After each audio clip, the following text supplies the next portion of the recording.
अब हम देखेंगे नाइट्रोजन फैमिली की जो रिएक्शंस हैं वो। तो सबसे पहले हम नाइट्रोजन के कंपाउंड्स के बारे में बात करते हैं। तो देखो सबसे पहले आते हैं कि N2 बनाने की मेथड, N2 गैस बनाने की मेथड कौन कौन सी है। ठीक है, तो फ्रेंड्स मैं आपको बहुत सिंपल वे में बताऊंगी, आप बहुत अच्छे से रिकॉल रख पाओगे। तो देखो ये हमारे पास क्या है, एक अमोनियम आयन है। ठीक है, यदि इस अमोनियम आयन से ये वाले हमारे निगेटिव आयन जुड़े हैं, नाइट्राइट, नाइट्रेट, डाइक्रोमेट और आयोडेट। ठीक है, यदि ये हमारे यहाँ पे आयन जुड़े हैं, कोई भी निगेटिव आयन, तो अमोनिया के इन आयनों को हीट करने पे हमें नाइट्रोजन गैस प्राप्त होती है। बस इस तरीके से हमको दिमाग में रखना है। ठीक है, अब देखो NO2 यदि लगाए तो यहाँ पे हमको प्योर N2 नाइट्रोजन गैस प्राप्त होती है।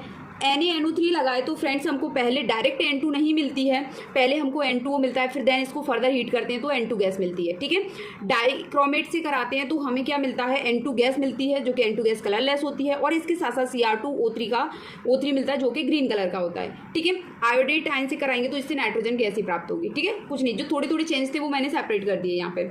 अब उसके बाद आते हैं कि barium azide and sodium azide, इन दोनों एजाइड है, इनको हीट करने पर हमें नाइट्रोजन गैस प्राप्त होती है जो कि इसकी प्योर स्टेट में। ठीक है, यानी जो नाइट्राइड है NO2 नेगेटिव अमोनिया का नाइट्राइट एंड बेरियम एजाइड और सोडियम एजाइड का थर्मल डिकम्पोजिशन करने पर या हीट करने पर हमें प्योर नाइट्रोजन गैस प्राप्त होती है। ठीक है, जो हो गई हमारी N2 बनाने की मेथड। अब हम देखते हैं नाइट्रोजन के ऑक्साइड बनाने की मेथड। तो हमें ओनली एक रिएक्शन याद रखनी है कि लेड नाइट्रेट को हीट करने पर NO2 गैस प्राप्त होती है जो कैसी होती है, एसिडिक है और ब्राउन कलर की होती है।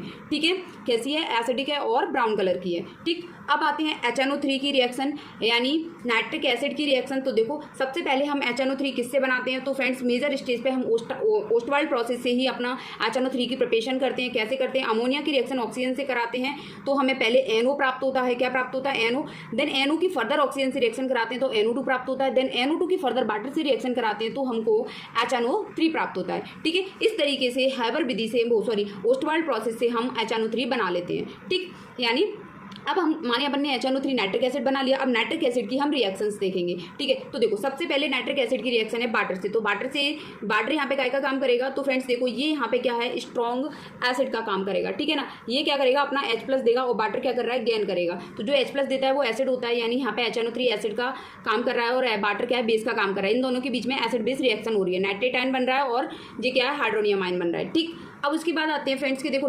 जो नाइट्रिक एसिड है वो नॉन मेटल्स यानी आयोडीन, कार्बन, सल्फर और फॉस्फोरस, इनको भी क्या करता है, ऑक्सीडाइज करता है। ये स्ट्रॉन्ग ऑक्सीडाइजिंग एजेंट है। ये क्यों है स्ट्रॉन्ग ऑक्सीडाइजिंग एजेंट, तो देखो हम रेडॉक्स में पढ़ते हैं कि जो भी कंपाउंड के अंदर कोई एलिमेंट यदि अपनी हाईएस्ट ऑक्सीडेशन स्टेट में होता है, जैसे नाइट्रोजन यहाँ पे +5 में है, अपनी हाईएस्ट ऑक्सीडेशन स्टेट में होता है, तो वो only oxidising nature behave show करता है। ठीक है, नेचर को शो करता है, तो ये यहाँ पे ऑक्सीडाइजिंग की तरह काम करेगा। तो ये क्या करेगा, अब खुद तो और फर्दर ऑक्सीडाइज नहीं हो पाएगा तो दूसरों को क्या करेगा, जी खुद रिड्यूस होगा तो दूसरों को क्या करेगा, ऑक्सीडाइज करेगा। तो देखो आयोडीन को जो है ऑक्सीडाइज करके किसमें बदल दिया, HiO3 आयोडीन का जो एसिड है उसमें। अब देखो यहाँ पे इसकी जो बैलेंस है वो कितनी हो गई, ऑक्सीडाइज हुआ कि नहीं, देखो यहाँ आयोडीन किसमें 0 में है और यहाँ पे किसमें हो गया 3 दूनी 6, इसको x मानेंगे है ना 6 और एक इसमें से घटाएंगे तो कितना बचा, इसका 5 और उधर जाएगा तो +5, इसकी कितनी आएगी +5, तो 0 से +5 गई, यानी ये ऑक्सीडाइजिंग एजेंट का काम कर रहा है क्योंकि ये दूसरे को क्या कर रहा है, ऑक्सीडाइज कर रहा है। ऐसे ही कार्बन को बदल देगा CO2 में, सल्फर को H2SO4 में और फॉस्फोरस व्हाइट फॉस्फोरस P4 को H3PO4 में। ठीक है,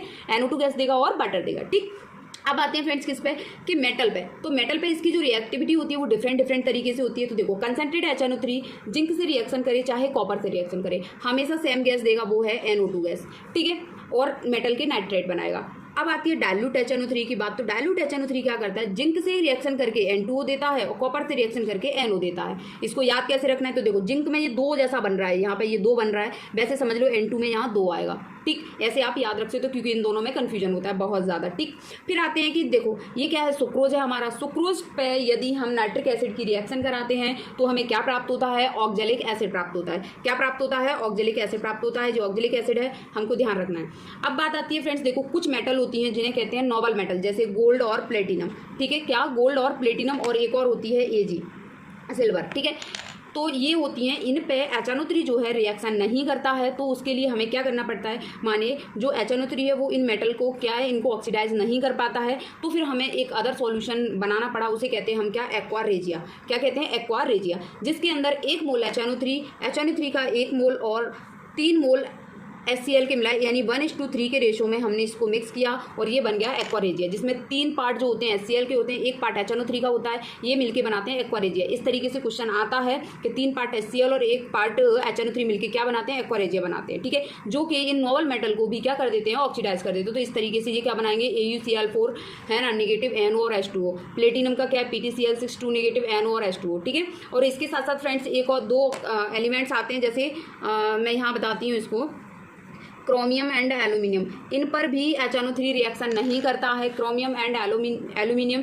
इन पर भी रिएक्शन नहीं करता है, क्योंकि इन पर जो है ऑक्साइड की जो लेयर होती है वो इन पे चढ़ जाती है ना, तो HNO3 के अटैक से वो जो ऑक्साइड की लेयर जो बनी हुई है वो इसको क्या, इन दोनों मेटल को क्या करती है, प्रोटेक्ट करती है, ठीक है। तो HNO3 होता है क्रोमियम और एल्यूमिनियम से भी रिएक्शन नहीं कर पाता है, ठीक। अब आते हैं क्या, ब्राउन रिंग टेस्ट। तो फ्रेंड्स ब्राउन रिंग टेस्ट हम किसके लिए किया जाता है, ये किया जाता है नाइट्रेट आयन के लिए, ठीक है। इसके अंदर एक ये कॉम्प्लेक्स बनता है जिसको ब्राउन रिंग कॉम्प्लेक्स कहते हैं। बस इसके अंदर हमें क्या ध्यान रखना है, NO यहाँ पे +1 में होता है, ये बात याद रखनी है। इसके बाद आप सब कुछ इसका निकाल सकते हो, इसका हाइब्रिडाइजेशन निकाल सकते हो, आयरन की ऑक्सीडेशन नंबर बता सकते हो, इसकी कोऑर्डिनेशन नंबर कितनी है वो बता सकते हो, सब कुछ हम यहाँ से बता सकते हैं। बस आपको याद रखना है यहाँ पे NO जो है किस में होता है, +1 में होता है। ऐसे ही मैंने आपको ऑर्गेनिक में नाइट्रोप्रोसाइड पढ़ाया था, उसमें भी NO किस में होता है, +1 में होता है, ठीक है। तो देखो इस तरीके से नाइट्रिक एसिड की सारी रिएक्शंस हो गई, बस हमको यही रिएक्शंस ध्यान रखनी है, आप बार बार सुनना, आपको याद हो जाएंगी। अब उसके बाद आते हैं अमोनिया की रिएक्शंस, यानी सबसे पहले हम देखेंगे अमोनिया बनाने की मेथड। तो देखो अमोनिया बनाने की मेथड है, सबसे बड़ी जो लार्ज स्केल में बनाया जाता है वो हैबर प्रोसेस से। हैबर प्रोसेस के अंदर जो मोलिब्डेनम है वो प्रमोटर का काम करता है, आयरन का जो ऑक्साइड है वो किसका काम करता है, कैटलिस्ट का, ये प्रमोटर है, ठीक है। प्रमोटर भी, कैटलिस्ट भी प्रमोटर होते हैं, ठीक है। और क्या बना रहा है, अमोनिया बना रहा है। और क्या मेथड होती है इसकी, और ये मेथड होती है फ्रेंड्स, देखो ये क्या है, हमारा अमोनियम आयन है, यदि इसके साथ में निगेटिव आयन क्लोराइड हुआ, सल्फेट हुआ, सल्फाइड हुआ, या ये जो है एसीटेट आयन हुआ, यदि ये आयन इस अमोनियम आयन के साथ में हुए नेगेटिव आयन, तो इनको हीट करने पे हमें अमोनिया गैस प्राप्त होती है। ये बात हम पूरी एक साथ याद रख सकते हैं, ठीक है। फिर उसके बाद और कैसे बना सकते हैं, देखो यूरिया, NH2CO, NH2 क्या है, यूरिया, इसका मॉलिक्यूलर वेट कितना होता है, 60 होता है, वाटर कितना होता है, 18 होता है। इससे रिएक्शन करता है तो आगे ये रिवर्सिबल रिएक्शन होती है यहाँ पे, और देखो ये अमोनिया बन गया हमारा, ठीक है, इससे।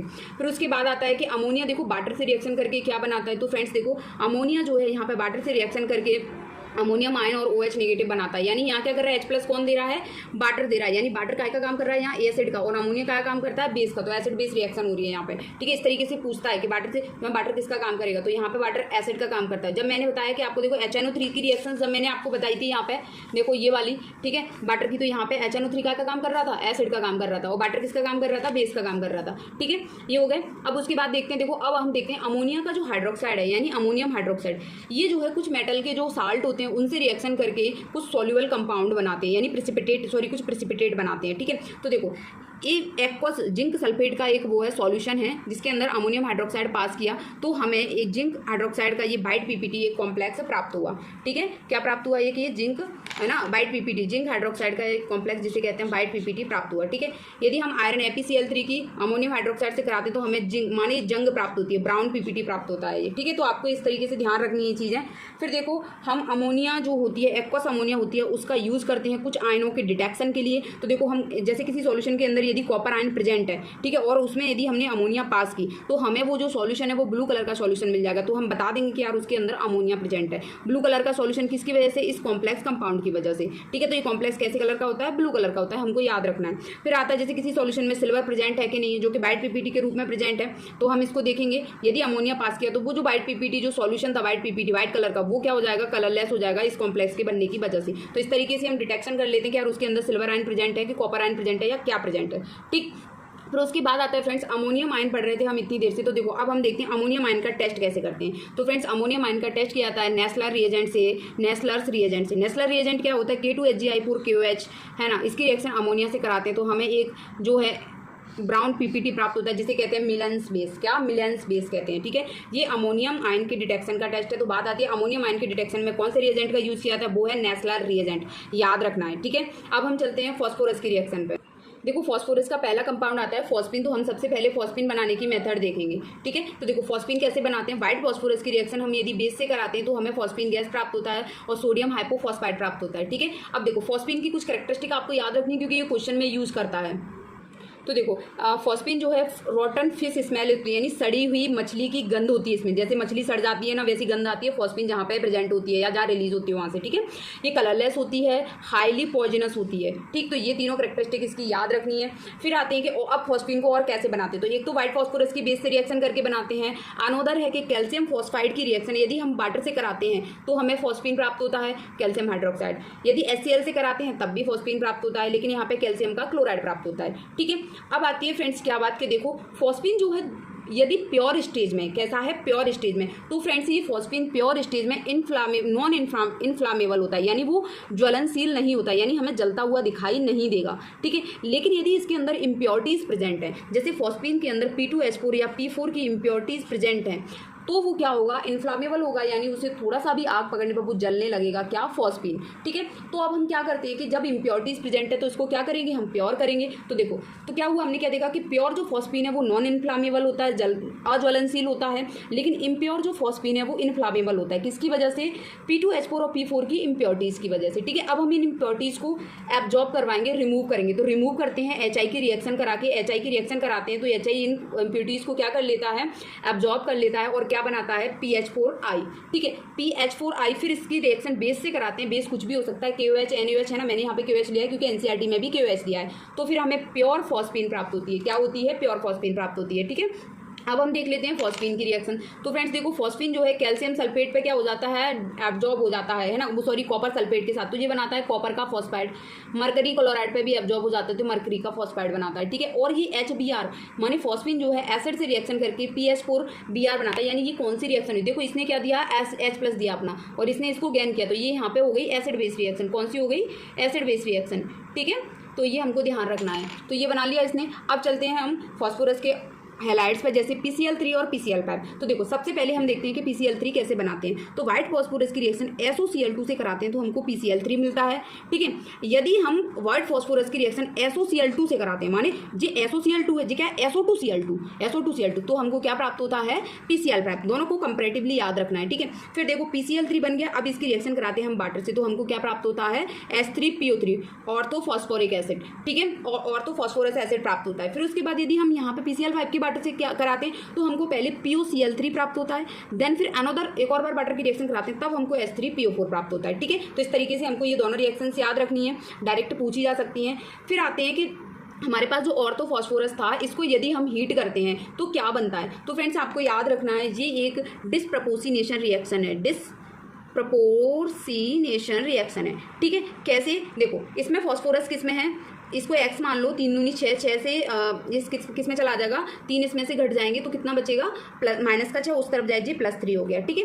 फॉस्फीन में कितना, -3 हो गया। ये कितना होगा, 4 दूनी 8, इसको X मानेंगे, 4 दूनी 8, 8 में से 3 गए तो कितना बचेगा, 5। इसमें फॉस्फोरस किसमें, +5 में। तो देखो अब आती है डिस्प्रपोर्शनेशन रिएक्शंस क्या होती है, ऐसी रिएक्शन जिसके अंदर एक ही एलिमेंट अपनी वो ऑक्सीडाइज भी हो रहा हो और रिड्यूस भी हो रहा हो, ठीक है। तो देखो ये एक ही कंपाउंड है, इसके अंदर जो फॉस्फोरस प्रेजेंट है वो ऑक्सीडाइज भी हो रहा है और रिड्यूस भी हो रहा है। फॉस्फीन के अंदर रिड्यूस हो रहा है, इधर ऑक्सीडाइज होता है। ऐसी रिएक्शन क्या कहलाती है, डिस्प्रपोर्शनेशन रिएक्शन कहलाती है।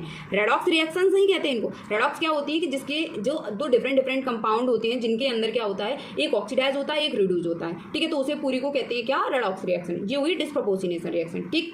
फिर उसके बाद आता है देखो ऑर्थोफॉस्फोरिक एसिड यानी H3PO4 को हीट करने पर बनता है पायरोफॉस्फोरिक एसिड। पायरोफॉस्फोरिक को फर्दर हीट करते हैं तो बनता है मेटाफॉस्फोरिक एसिड। तो इस तरीके से आपको ये कन्वर्जन याद रखना है यदि पूछा जाता है तो, ठीक है। तो फ्रेंड्स देखो यहाँ तक हो गई हमारी सारी क्या, नाइट्रोजन फैमिली की रिएक्शंस, ठीक है। बस आप इसको 1-2 बार सुनिए क्या क्या किस तरीके से चीज़ें हो रही हैं और आप इजीली आप मतलब उस चीज़ को देख लोगे यार क्वेश्चन किस तरीके से बनने वाले, बस यही रिएक्शन आपको ध्यान रखनी है, ठीक है। तो ये नाइट्रोजन फैमिली हो गया। अब हम चलते हैं ऑक्सीजन